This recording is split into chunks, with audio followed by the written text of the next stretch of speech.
Hi, everybody. I'm Jordan. And I'm Emily. And for our final project, we decided to create an event for Cal Poly's annual open house, but this time we are going to create it in a hybrid format.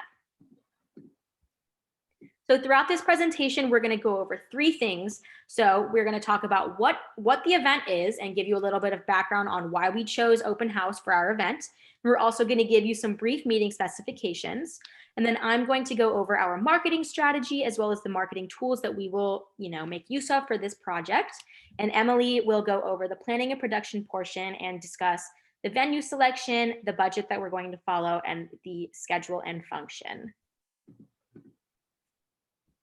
So our event is the Cal Poly hybrid open house for the 2022-2023 school year. So this event will take place in 2022.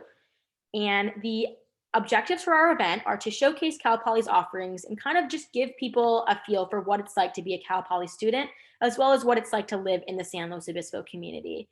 And of course, while students are attending our open house, it's likely that they're also attending other open houses as well. So it's our goal to persuade prospective families into choosing Cal Poly for their college. So we chose this event because as Cal Poly students, we are passionate about showcasing the campus community and want to inspire prospective students and families to pursue education at Cal Poly. As students at Cal Poly, we feel that we are well equipped to design, organize, and execute an event that will foster emotional connections with attendees. Our event will take place both virtually through VFairs and at the Cal Poly campus. We are expecting a total of 6,000 in-person attendees and 2,000 virtual attendees. This event will take place over the course of 2 days on April 9th to April 10th. Both days will consist of breakout sessions, Q&A sessions, speaker series, and more. The attendees for this event consist of prospective students, families, supporters, and anyone else that is interested in learning more about Cal Poly. The participants will be given the freedom to attend as many sessions as they would like. They can fully customize their own schedule and go to any of the sessions that they are interested in. So before I break down our marketing strategy, I kind of just want to segment our audience a little bit more.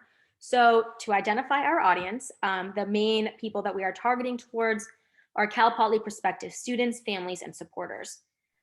The motivations that these prospective students, families, and supporters will have for attending our event are to find the right college for them. So that includes, the college that encompasses everything that they're looking for in a college. If they're looking for Greek life, we want to show them that Cal Poly has Greek life. If they are looking for sports, we want to show them that Cal Poly has a bunch of sports teams. And people are also going to be motivated for attending our event to meet new people with similar interests and see, these are the types of people they could be hanging out with and learning more about by attending Cal Poly. And so, like I said previously, it's likely that these prospective students and families are looking at other colleges in addition to Cal Poly. And so therefore, it's very important for us to differentiate ourselves and really make Cal Poly stand out. So the main way that we're going to do that is really emphasize the learn by doing approach that Cal Poly takes.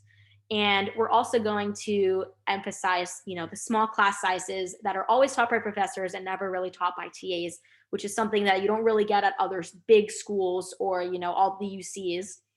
And also Cal Poly has everything that you could really want in a college, such as sports, Greek life, different clubs, different organizations within your major.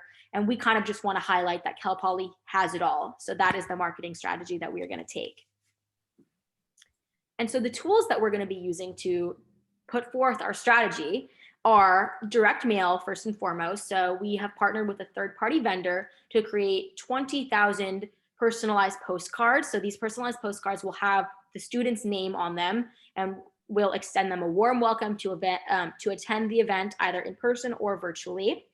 And then we have also partnered up with the Cal Poly marketing department to create a promo video that showcases all of Cal Poly's offerings. And we've also been lucky to work with the Cal Poly GRC department, and they've created for us different Instagram and Facebook stories, as well as engaging polls and Q&As. And they've also created Snapchat filters for the guests that they can download and use while on Cal Poly's campus during the actual event in 2022, or if they're attending virtually, there's a modified version of the Snapchat filter that they can download. And of course, we don't know that the mail is going to get to every single potential attendee. So we're going to follow up with email communication just to, make sure that they got the invite to the event and make sure that they can RSVP appropriately. And finally, we're going to update the Cal Poly orientation website with an open house tab that includes a tentative agenda, speaker information, sponsor information, and basically everything else that you need to know for attending this event. So we chose several meeting venues on Cal Poly's campus to accommodate our large capacity. We will be using the Multipurpose Activity Center, also known as the MAC, for registration, speaking sessions, club showcase, and the Q&A panels because it has a capacity to hold 750 people. We will be using the Alex G. Spanos Stadium for the welcome ceremony because it has a seating capacity of around 11,000 people. And lastly, we will be using the UU Plaza Marketplace for food and for the resource fair. And this is because we need a big outdoor space to set up all the booths and allow space for the food trucks to park nearby. We will not be providing housing, but we will recommend a list of the hotels to our attendees on the open house website. And like we previously mentioned, our event is a hybrid format. So the online version of our event will consist of pre-recorded footage embedded into the vFairs platform. We will customize the vFairs platform to have the ability to hold 2,000 attendees, and they can have the freedom to navigate the platform anytime during those 2 days and have the ability to engage with each other through live chat, audio, and video. So our ultimate budgeting goal for this event is to break even. We expect a total expense of $25,000 as broken down by this table. Because open house is hosted by Cal Poly, we can save a lot of money by not needing as many third-party vendors. Our main expense will be the online platform. And besides vFairs, our expenses will also include giveaway merch, food and beverage, marketing, and decorations. Our food and beverage expenses are surprisingly low because we will ask the local vendors to come and sell their merchandise. We will also encourage attendees to explore the area around SLO for more food options. And in addition, we will hire 2 food trucks to park in the plaza so that attendees can gain access to food anytime during the event. Our main revenue source will come from a $4 registration fee, and this will help cover most of the cost of the event. To cover the rest, we will also ask for sponsorships and donations from Cal Poly supporters. And these donations will significantly help us to break even. So like we mentioned before, we will have food trucks, local food vendors from the farmers market that will serve breakfast and lunch. And this is what day 1 of our schedule looks like, which will include a welcome ceremony, an information session, resource fair, and club showcase. You can pause the video now to take a look at the schedule in more detail, as well as read our final report. Day 2 will also include setup for the venues. Then we will have breakfast at the UU Plaza Stage and Marketplace, and there will be a Q&A panel session in the MAC to answer any FAQ questions from a survey given out the day before.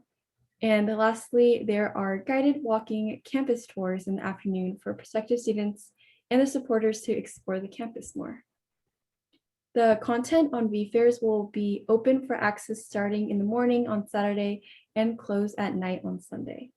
Those that register for the online format can visit the site anytime to explore the different on-demand pages and get a feel for Cal Poly's campus online. And ultimately, we desire to create an engaging experience through our hybrid open house where more prospective students can come have the opportunity to see what Cal Poly has to offer and hopefully officially commit to our school. Thanks for listening. Thank you guys, and make sure that you read the report that we are going to attach on Canvas so you can get more details about all the specifications of our event. So thank you so much, and thank you for watching.